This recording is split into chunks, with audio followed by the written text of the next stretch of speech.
Bismillahirrahmanirrahim. Assalamualaikum warahmatullahi wabarakatuh. Hai, perkenalkan, nama saya Permadi Pramumita, NIM 2619066. Video ini berisi tentang profil seseorang wirausaha yang sukses. Video ini bertujuan untuk memenuhi tugas saya, tugas mata kuliah semester pendek kewirausahaan. Nah, siapa sih yang tidak mengenal sosok Gojek? Gojek merupakan salah satu media transportasi online yang saat ini sudah banyak digunakan oleh masyarakat Indonesia. Hadirnya Gojek memberikan solusi dan juga kemudahan bagi masyarakat yang mengalami kesulitan dalam berpergian, dan akhirnya Gojek saat ini menjadikan banyak orang yang akhirnya penasaran mengenai biografinya. Siapa sih pendiri Gojek? Lalu siapakah orang hebat yang berhasil mencetuskan aplikasi ini? Dia adalah sosok entrepreneur muda, yaitu Pak Nadiem Makarim. Walaupun kebangsaan Pak Nadiem Makarim Indonesia, dia dilahirkan di negara Singapura pada tanggal 4 Juli 1984. Beliau merupakan anak laki-laki dari pasangan Nona Anwar Makarim dan juga Atika Al-Qadri. Ayah Nadiem berasal dari daerah Minangkabau dan berprofesi sebagai pengacara, sedangkan ibunya memiliki darah keturunan Arab. Dia bekerja sebagai pada perusahaan non-profit. Nah, riwayat pekerjaan Nadiem Makarim itu, walaupun dikenal sebagai lulusan universitas paling bergengsi di dunia, Pak Nadiem Makarim tidak lupa diri. Dia lebih memilih ke Indonesia untuk berkontribusi ketimbang bekerja di luar negeri. Selepas lulus dari Brown University, Nadiem Makarim mengawali karirnya sebagai sosok konsultan manajemen. Dia berusaha perusahaan konsultan McKinsey Company di tahun 2006 dan kemudian berhenti karena melanjutkan studinya di Harvard University.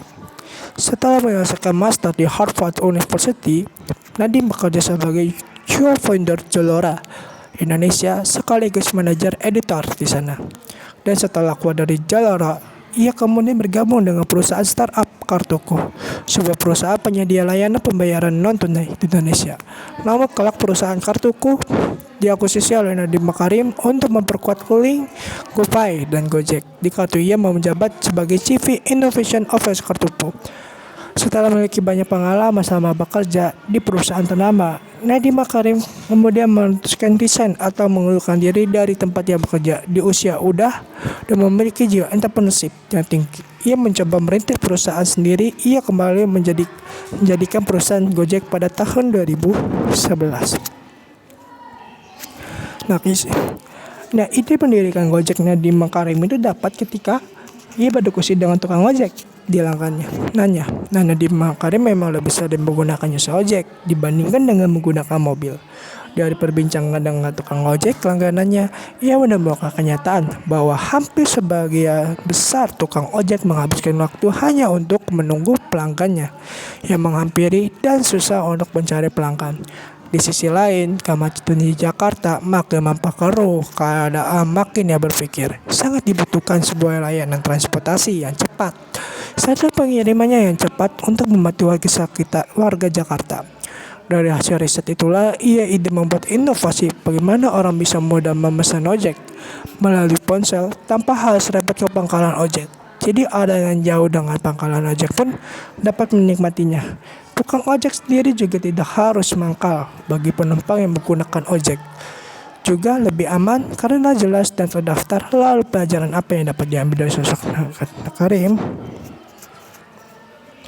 Pelajaran yang kita dapat adalah saya tertarik dengan sosok menerima Kak Nadiem Makarim karena dengan usahanya yang tergolong masih muda dapat menemukan sebuah ide bisnis yang menjanjikan. Ketangkasannya dan kecepatannya menemukan peluang bisnis sangat menginspirasi dari penglihatan dan kepeduliannya terhadap kehidupan sehari-hari. Yang ia lakukan membuat ia terdorong untuk berpikir bagaimana masalah yang ia hadapi dalam kehidupan sehari-harinya menjadi lebih mudah. Nadiem Makarim dengan Gojek mampu menciptakan lapangan kerja. Tidak hanya dapat mengurangi pengangguran di Indonesia yang jumlahnya semakin bertambah, tukang ojek sekarang bukan hanya sebuah profesi yang dipandang sebelah mata, namun kini menjadi profesi bergengsi yang memang kehadirannya dibutuhkan oleh masyarakat. Itulah sosok kewirausahaan yang sukses, yaitu Pak Nadiem Makarim, yang dapat kita bisa mengambil hikmahnya. Sekian itu saja dari saya. Wassalamualaikum warahmatullahi wabarakatuh.